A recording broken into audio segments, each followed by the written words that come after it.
நெல்லை தொகுதி வளர்ச்சிக்காக பாடுபடுவேன் என்று காங்கிரஸ் வேட்பாளர் ராபர்ட் புரூஸ் தெரிவித்துள்ளார். வேட்புமனு தாக்கலுக்கு பிறகு செய்தியாளர்களை சந்தித்த அவர் இவ்வாறு கூறினார்.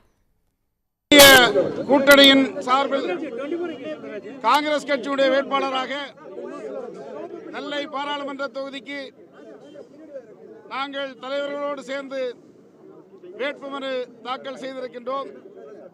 நெல்லை பாராளுமன்றத்தினுடைய வளர்ச்சிக்கு இங்கே இருந்து அரும்பணியாற்றுவேன் என்பதை நான் உங்களுக்கு தெரிவித்துக் கொள்கின்றேன்.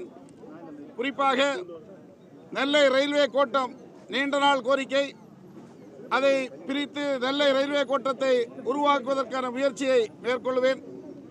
நாங்குநேரியில் தொழில் பூங்கா அமைப்பதற்கான அனைத்து நடவடிக்கைகளையும் எடுப்பேன்.